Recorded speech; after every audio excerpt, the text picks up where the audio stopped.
માં event management અને Hariom consultancy દ્વારા આ નવરાત્રિ જિગ્નેશ કવિરાજ સાથે ગરબાની રમઝટ જામશે। વકીલ બ્રિજ સ્વામિનારાયણ મંદિરની બાજુમાં એસપી રિંગ રોડ બાપલા ખાતે નવરાત્રિ દરમિયાન આશરે 1,50,000 ફૂટફોલ રહેશે। નવરાત્રિની ધૂન અને ગરબાનું નામ સાંભળતા જ ગુજરાતીઓના હૈયા ધબકવા માંડે છે। આ વર્ષે નવરાત્રિ વધુ રંગીન, વધુ ભવ્ય અને વધુ અનોખી બનવા જઈ રહી છે।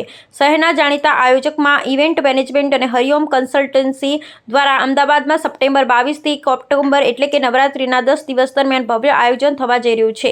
આ પ્રસંગે માં ઇવેન્ટ મેનેજમેન્ટના ફાઉન્ડર જયદીપસિંહ ગોહિલ અને હરિઓમ કન્સલ્ટન્સી કૃષિત બારોટ ઉપસ્થિત રહ્યા હતા। ગુજરાતના લોકપ્રિય ગાયક જિગ્નેશ કવિરાજ નવરાત્રિના તમામ 10 દિવસની ગરબાની રમઝટ બોલાવશે અને ખેલૈયાઓને અનોખી ઉર્જા આપશે। ગત વર્ષની જેમ આ વર્ષે પણ અમદાવાદીઓ માટે જિગ્નેશ કવિરાજનું પરફોર્મન્સ ખાસ આકર્ષણ રહેશે। સુરક્ષા અને ખેલાડીઓની સુવિધાને પ્રથમ પ્રાથમિકતા આપવામાં આવશે। મારા પર ખૂબ આશીર્વાદ છે અને એવા મણિરાજ બારોટ અને મણિરાજ બારોટનો વર્ષો પહેલાં સનેડો ચાલે તો એ જેમ ગયા વર્ષે મધુરો દારૂડો ખૂબ સારો ચાલ્યું હતું, મારું સોંગ ચાલ્યું હતું, એ પણ મણિરાજભાઈનું સોંગ હતું અને આ વર્ષે પણ સનેડો જબરદસ્ત અમે લઈને આવ્યા। સારેગામા મુંબઈ, સારેગામા ગુજરાત ચેનલ છે, તો એમાંથી સનેડો ભવ્ય લઈને અમે આવી રહ્યા છીએ। નવરાત્રીનો ઉત્સવ કેવી રીતે મનાવો છો? આજકાલ ઘણા પ્રશ્નોમાં ઉભા થતા હોય છે, તો મારીના આરાધનાનો ઉત્સવ કેવી રીતે મનાવો છો યુવાઓ? આમાં એવું છે કે આડા દિવસે આપણે રોજ માતાજીના ગુણલા ગાતા, ગરબા ગાતા હોય છે, પણ નવરાત્રિના અંદર માતાજીનું ખાલી મા શબ્દ મોઢે આવે તોય ખૂબ મજા આવે છે। તો નવરાત્રિના અંદર જે તમે ગરબો ગાઓ, તમે જે બી ગીત માતાજીનું ગાઓ એ તમને સારું જ લાગે। અને જ્યાં માંડવી હોય કે મોટી નવરાત્રિ જ્યાં થતી હોય કે ગામડે થતી હોય નવરાત્રિ, પણ જ્યારે નવરાત્રિ હોય ત્યારે સાક્ષાત જગદંબા હાજર હોય આપણા ચોકમાં, એવું આપણે લાગે।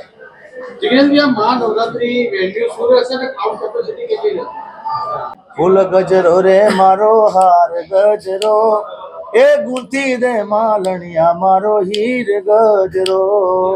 ફૂલ ગજરો રે મારો હીર ગજરો, ગુંથી દે માલણિયા મારો હાર ગજરો। એ સનેડો સનેડો સનેડો લાલ સનેડો, લાલા લડપટિયાની જોડ લાલ સનેડો।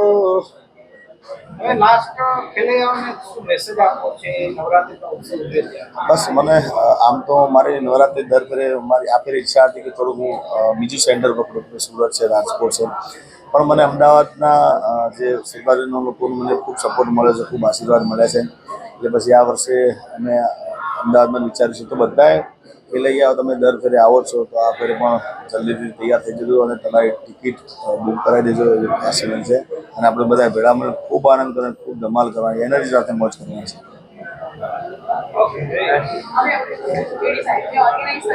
વર્ષો વર્ષથી આપણે થાય છે, ઉજવીએ છીએ બધા, અને ગુજરાતીનો આપણો મહત્ત્વનો તહેવાર એક હોય તો એ નવરાત્રિ છે। તો હું વર્ષોથી લગભગ 13 વર્ષનો ત્યારથી માતાજીના ગુણલા ગરબા ગાઉં છું, પણ આ વર્ષે લગભગ 5 વર્ષથી 4 વર્ષ આગળ અમે કર્યા નવરાત્રિના। એ આમ હું અલગ અલગ જગ્યા પર કરતો હોય કે એક દિવસ આ ગામમાં, બીજા દિવસ બીજા ગામમાં, ત્રીજા દિવસ ત્રીજા ગામમાં, અલગ અલગ પાર્ટી પ્લોટ હોય, પણ છેલ્લા 5 વર્ષથી અમે એક જ જગ્યા પર સારા ગ્રાઉન્ડમાં કરીએ છીએ। અને આ અમે કોરોનામાંથી શરૂઆત કરી હતી, નાની નવરાત્રિથી, અને આજે ભવ્ય નવરાત્રિ 2025 મહાનવરાત્રિ અને હરિઓમ કન્સલ્ટન્સી એનાથી નક્કી કરેલ છે। તો 2025માં ખૂબ આનંદ કરવાનો છે, ખૂબ ધમાલ કરવાનો છે, ખૂબ મોજ કરવાની છે।